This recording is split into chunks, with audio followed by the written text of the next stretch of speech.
الحمدللہ رب العالمین والصلاة والسلام علی سید المرسلین اما بعد۔ قربانی کے جانور کے سلسلے میں نبی علیہ الصلاۃ والسلام نے جو تعلیمات دی ہیں ان میں سے ایک آپ کی یہ حدیث ہے جس میں آپ فرماتے ہیں کہ 4 قسم کے جانوروں کی قربانی منع ہے۔ نمبر 1، لنگڑا جانور جس کا لنگڑا پن واضح ہو۔ نمبر 2، بھینگا جانور، کانا جانور جس کا کانا پن ظاہر ہو۔ نمبر 3، بیمار جانور جس کی بیماری بالکل واضح ہو۔ نمبر 4، اور لاغر اور کمزور جانور جس کی ہڈیوں میں بالکل گودا نہ ہو۔ اس حدیث کو امام ترمذی، ابن ماجہ وغیرہ نے روایت کیا ہے۔ تو یہ 4 ایسے عیب ہیں جس جانور میں پائے جائیں اس جانور کو قربانی کے طور پہ ذبح کرنے کی اجازت نہیں ہے۔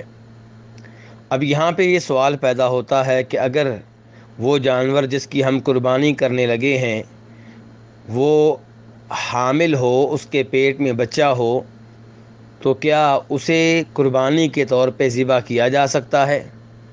تو گزارش یہ ہے کہ علماء کرام کی اکثریت کا یہی موقف ہے کہ ایسے جانور کو قربانی میں ذبح کیا جا سکتا ہے، اور دلیل یہ ہے کہ نبی علیہ الصلاۃ والسلام نے ایسے جانور کو قربانی کے طور پہ ذبح کرنے سے روکا نہیں ہے۔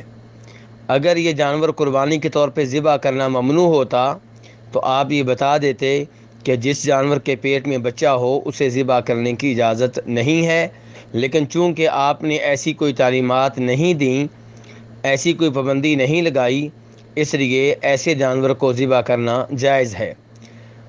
اب یہاں پہ ایک سوال اور پیدا ہوگا کہ جب ہم ایسے جانور کو ذبح کریں گے جس کے پیٹ میں بچہ ہے تو اس بچے کا کیا حکم ہوگا؟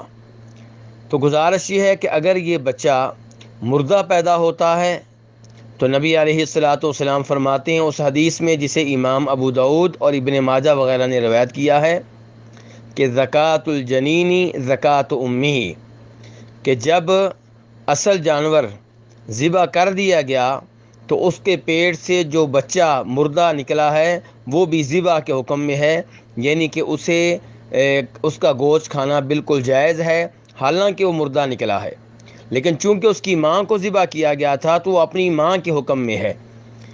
لیکن اگر وہ بچہ زندہ نکلے تو پھر اسے ذبح کرنا ہوگا۔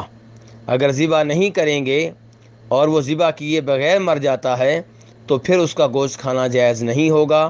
واللہ تعالی اعلم۔ دینی رہنمائی کے لیے ہمارے چینل کو سبسکرائب کر دیجئے اور گھنٹی کے نشان کو دبا دیجئے تاکہ آپ کو مزید قیمتی ویڈیوز ملتے رہیں۔ جزاک اللہ خیر۔